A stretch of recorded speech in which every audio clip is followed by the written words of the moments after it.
Bear down, Bears fans. Question on the table today. Did the Chicago Bears and Ryan Poles have a successful draft under the new regime? We'll talk about all that and more, looking at the players and how they fit in with this team moving forward. All on today's episode of the Windy City Breeze Sports Talk Daily. Let's go.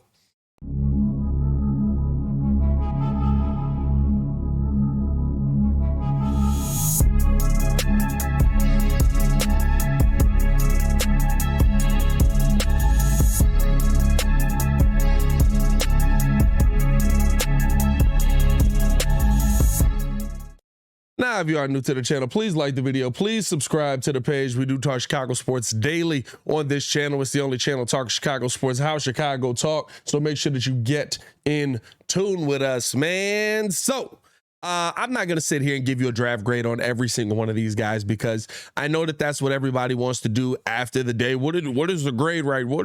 None of us know how these guys are going to pan out in this system. I don't care who's doing the grading. Listen, there's some players that are going to look really good. There's some players that are going to get great grades that end up being terrible. It is what it is at the end of the day. I think it was the Russell Wilson draft where they get Russell Wilson and Bobby Wagner out in Seattle. And that was graded as one of the worst drafts of all time. But what I will say is this. I do want to talk about how these guys fit with the team, what they bring coming out of college, what I think the Bears did in their first draft with finding guys that at a minimum, how they fit with the scheme that is currently in place. Let's start it off with day one. Day one, we took Darnell Wright.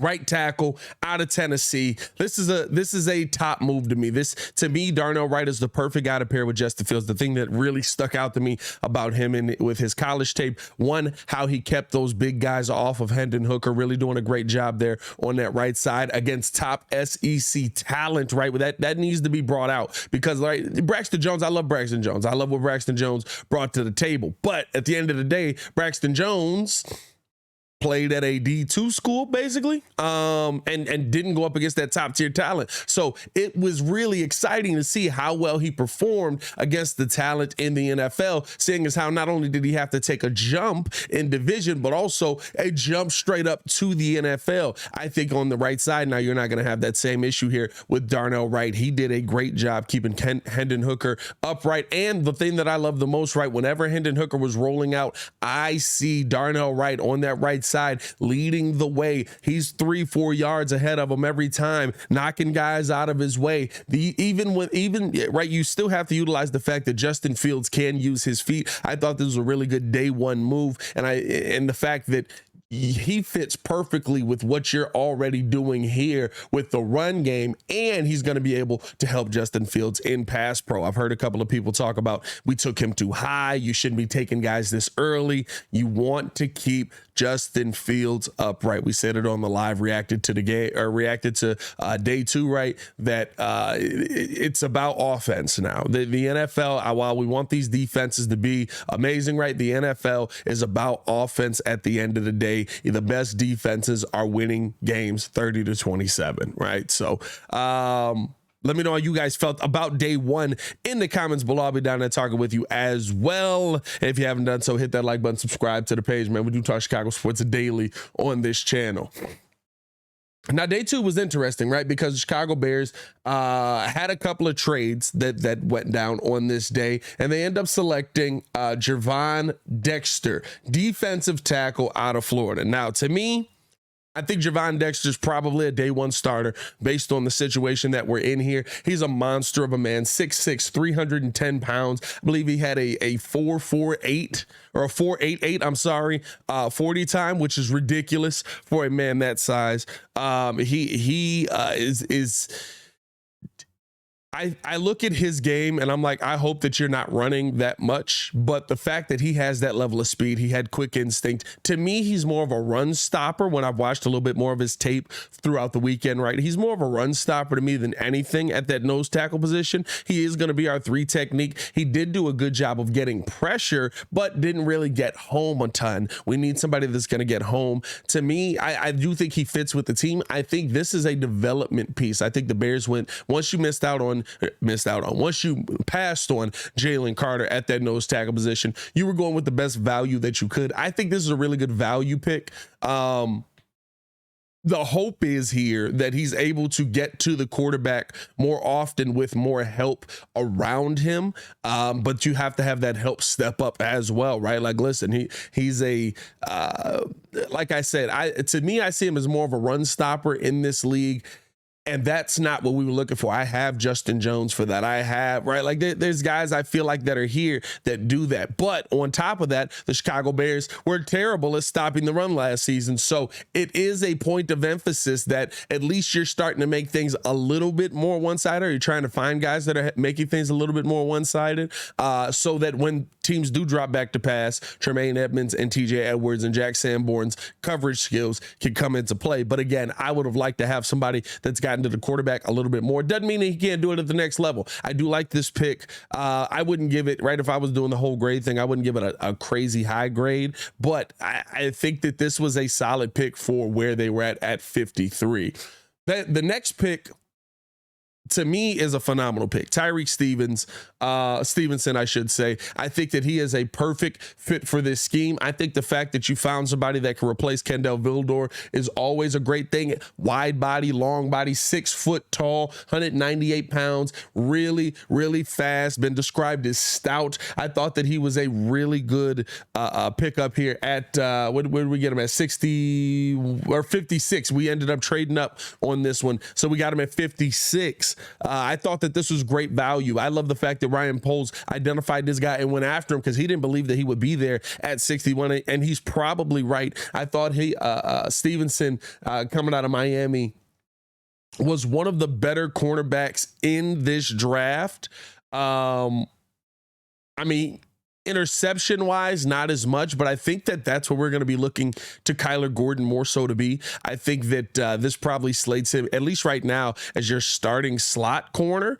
And you needed that. Like, there needed to be some depth at that DB position. That was I'll give Poles credit for this. At a minimum, at least he sees what we see. You know what I mean? At a minimum, at least he's seeing the things that we're seeing. And I think he found some good value here with Stevenson.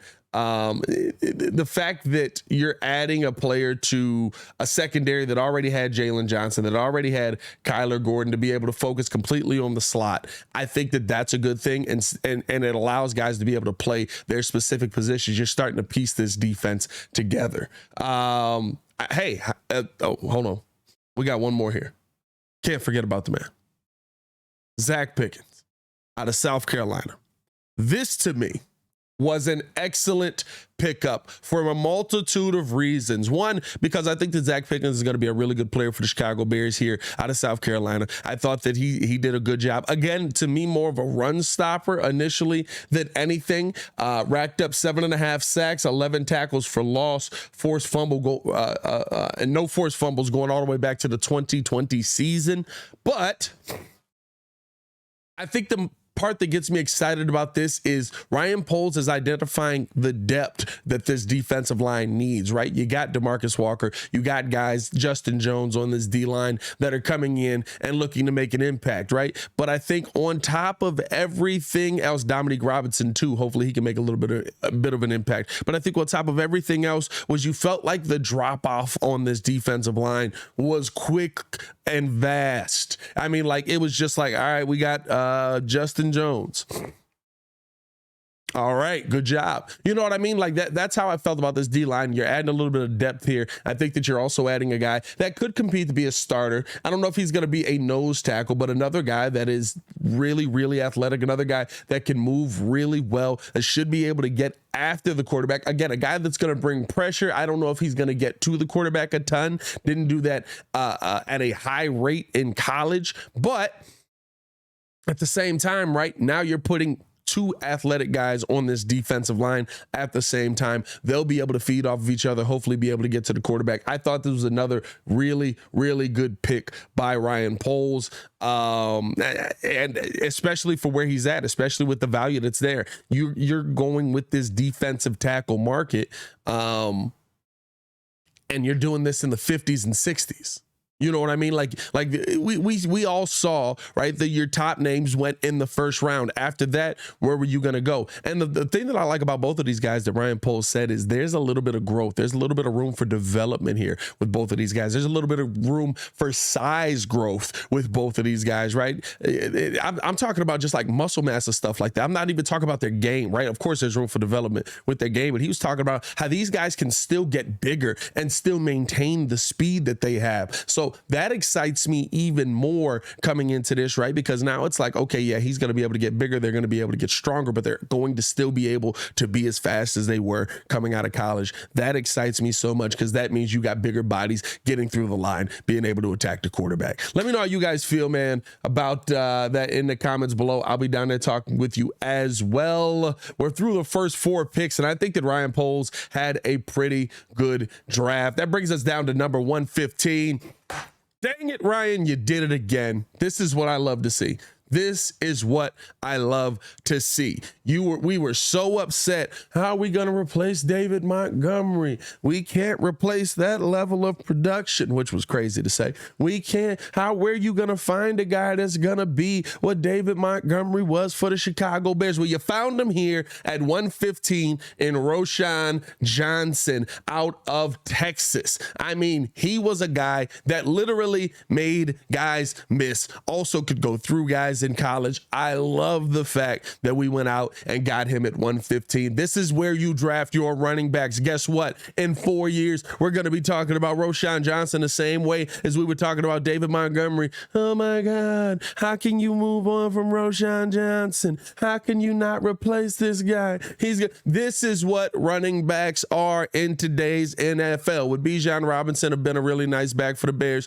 Sure. If the Bears had taken a running back, would I be sitting here hyping up what he's going to do for the team? Of course I would. But realistically, you had too many needs here to be taking a running back high. I don't care what the super producer says. Guess what? Roschon Johnson is going to be able to get some really, really nice production in this run game, especially with the fact that Justin Fields is also in this run game and is going to be able to run some RPO with him, where the RPO might turn back into an R after he chooses the P because he's like, it's not open. So now I gotta, don't worry about that. Is that you know what I mean? But this is the perfect kind of pick. I thought this was one of his best picks of the day.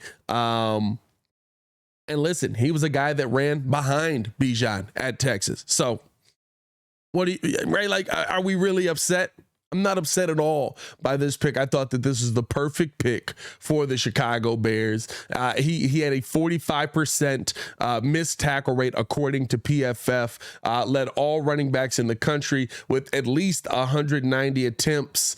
He should be a perfect combination guy to Khalil Herbert long term, and that's what excites me about this pick.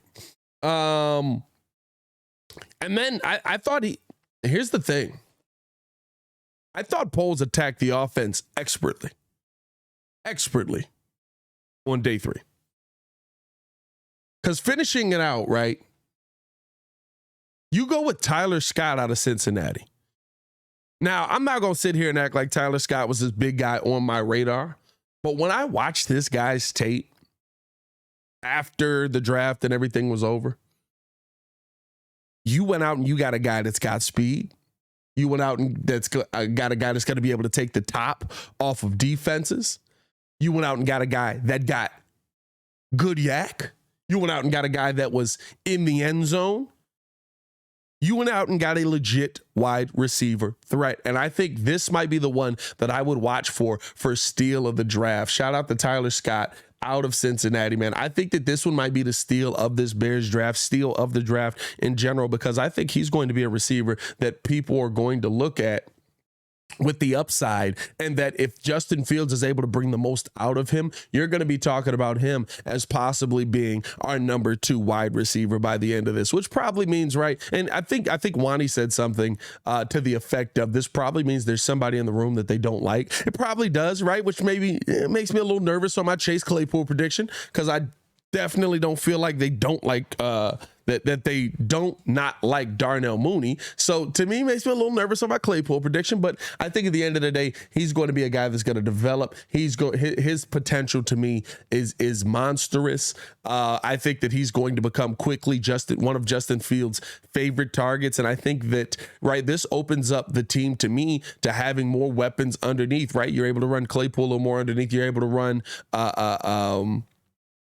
Darnell Mooney a little more underneath, right? You can have Scott taking the top off. You can have DJ Moore taking the top off. So to me, right, like this is the perfect kind of wide receiver for the Bears to be able to go get.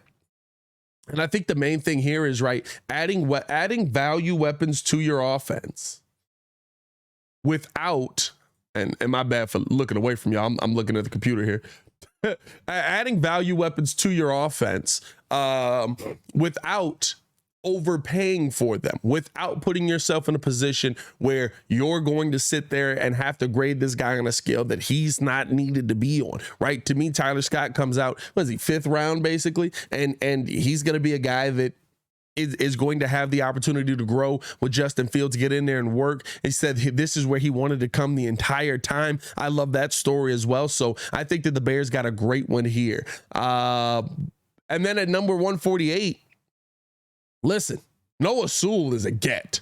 And it's not for the reason that a lot of people think. I saw a lot of people talking about, oh, Noah Sewell's going to be an instant starter.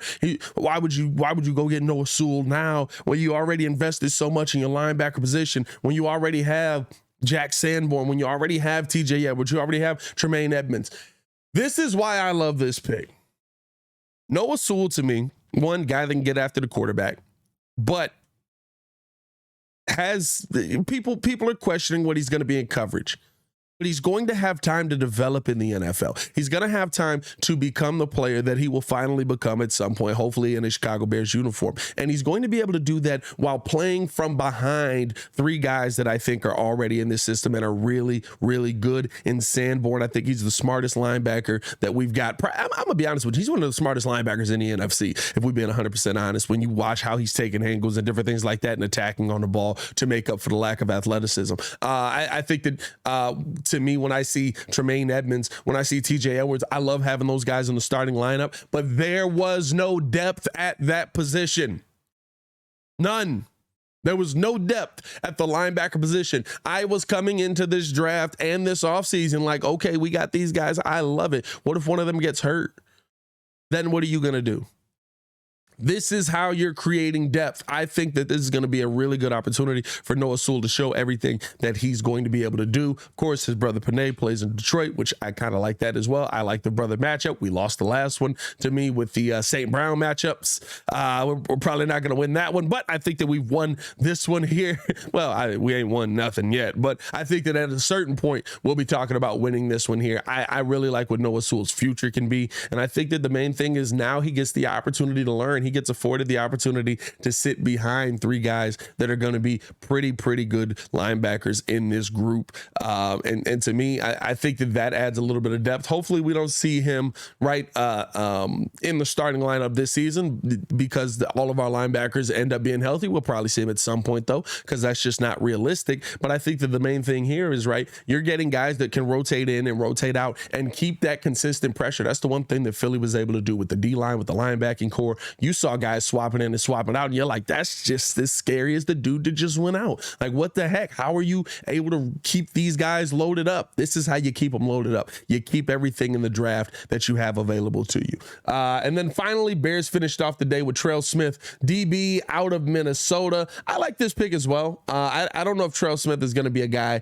that ends up being a long-term answer for the Chicago Bears here, but I do think that he's a good value pick, especially down at 165. I hope that he sticks around with the team. Did I say Trail Terrell? I hope that he sticks around with the team. I think if anything, this is again a depth move. This is a guy that can rotate in, rotate out. I think that this is adding depth to your DB room that you just didn't have, and I like that Ryan Poles addressed that later in the draft. I also think that to me, the speed on him, I think you might be able to use him a little bit in special teams as well.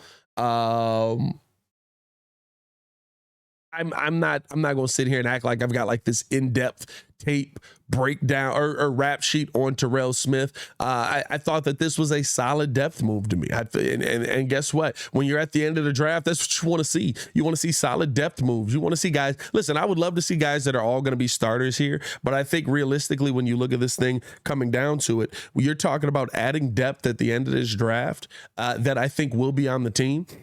I love that. And that I think we'll be able to make an impact this season. I love that. So to me, I look at this draft from top to bottom, and I see guys that either to me slate as starters or slate as rotational guys that are going to be able to get in there and make an impact. I think this was a great draft for the Chicago Bears early on. When I look at everything that this Bears team brought last season and how we've just seen the upgrades happen at every position, I think that you have to look at from one offseason to the next and feel really good about this Bears team. I think this Bears team is going to take a leap in wins this season. I think it's going to be because of a lot of the guys that we named here today that came out of this draft. To me, Darnell Wright's going to be a guy that we're going to be talking about as a Rookie of the Year candidate, just based on the fact that he's going to keep. Now, listen, he's not going to win it. They're not giving it to an offensive lineman, but we'll be talking about him in that way. I think that to me, Pickens and Dexter are going to be two really integral pieces to this Bears defense starting off right away. I think that Tyreek Stevenson might be in for Rookie Defensive Player of the Year. I think that he's a guy that might get some shine this season as well. And then as it starts to drop down, right, the running back position to me is shored up now. Your wide receiver room, I think, has a little bit more depth in it as well. So I love the names that we got out of that as well. I do want to know how you guys feel, man. Let me know in the comments below. I'll be down there talking with you as always. And of course, make sure to tune in today to the Chicago Bears podcast. Me and Lance Briggs back at it again, breaking down more on this draft, be able to get Lance's thoughts on what he thinks the Chicago Bears did in this draft. As always, man, it's your boy Pat the Designer back at it again to continue watching our Chicago Bears content. Click the links on the screen to check the links in the description below. Y'all stay safe out there, Chicago. Peace.